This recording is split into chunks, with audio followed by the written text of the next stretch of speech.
টাঙ্গাইল দেলদুয়ার থানাধীন রূপসী গ্রামে দাদার সম্পদ ভাগাভাগি নিয়ে আপন ভাই ও চাচাতো ভাইয়ের মধ্যে একই বাড়িতে জায়গা জমি নিয়ে সংঘর্ষ চলছে। এই মধ্যে পূর্বশত্রুতার জের ধরে ঘরে আগুন। একান্ত সাক্ষাৎকারে বলেন মাসুদ। রিপোর্টার মোজামেল হক মামুন সাথে।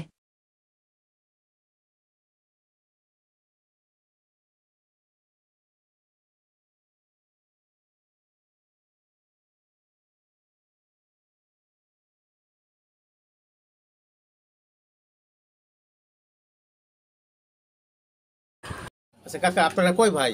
দুই ভাই। দুই ভাই। বড় কে? পানওয়ালা মাস্টার। পান্নাওয়ালা মাস্টার। আর আপনি তো মেজো না? ভাইদের মধ্যে ছোট ভাই আমরা দুইজন। দুই ভাই আপনারা? দুই ভাই। আচ্ছা, পান্না চাচার সাথে আপনার সাথে কেমন সম্পর্ক? ভাই হিসাবে সম্পর্ক ভালোই, কিন্তু জমি জমা নিয়ে মানুষের বুদ্ধির কারণে কি কারণে আমি তাকে অনেক দিছি, কিন্তু তারপরে সে উল্টাপাল্টা করতেছে, আমার ব্রেনে ধরে না। তাহলে আপনার ভাইয়ের সাথে মূলত সম্পদ নেই হলো বেশি।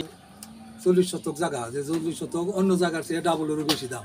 40 শতক আমার জমি থেকে বদল দিয়ে তারে আমি বাড়ির জমি তারে রেখে দিছি। একটা নির্বাচন উপসচিব হিসেবে আপনার ভূমিকা কি করছেন এখানে ভাইদের জন্য? আমি চাকরির সুবাদে বাড়িতে থাকতে পারি নাই।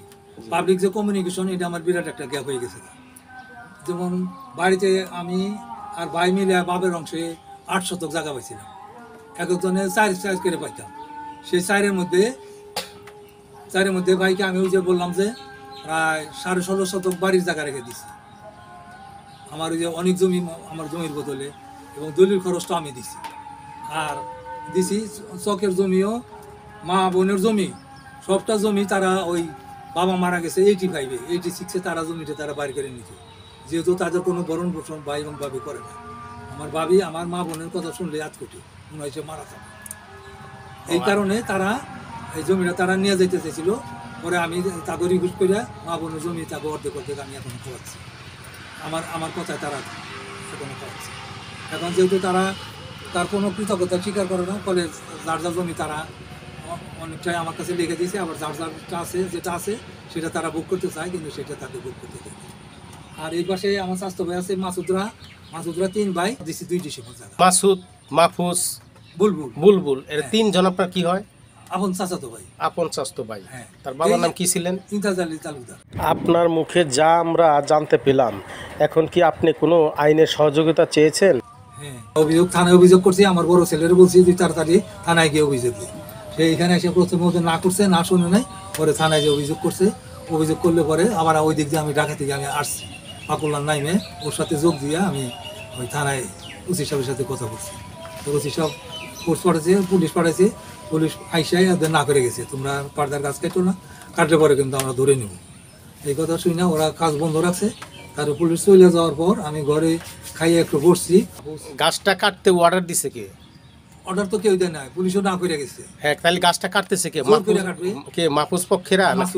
মাসুদরা গাছ কাটতেছে।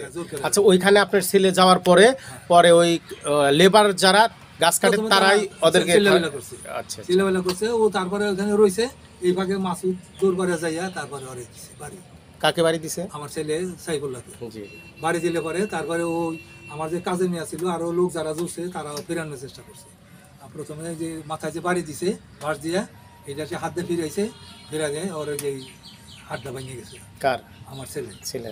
হাতটা ভেঙে গেছে। তারপরে আর একটা বাড়ি দিছে পিঠের মধ্যে, যেহেতু হাত রয়েছে মাথায় দিতে পারে না, পিঠের মধ্যে জোরে একটা বাড়ি দিছে। বাড়ি দিলে ছেলের কি মেডিকেল টেস্ট করছেন? প্রিয় দেশবাসী, আপনাদেরকে আমি একটু ঘর পোড়ার চিত্র দেখাবো। যে ঘরটি হলো সাবেক সচিবের ভাতিজার ঘর, মাসুদ বুলবুল মাহফুজের ঘর। এই ঘরটিতে কে বা কাহারা রাতের আধারে আগুন ধরিয়ে দিয়েছে সন্দেহ করিতেছে সালামতুল্লাহ তার চাচাকে।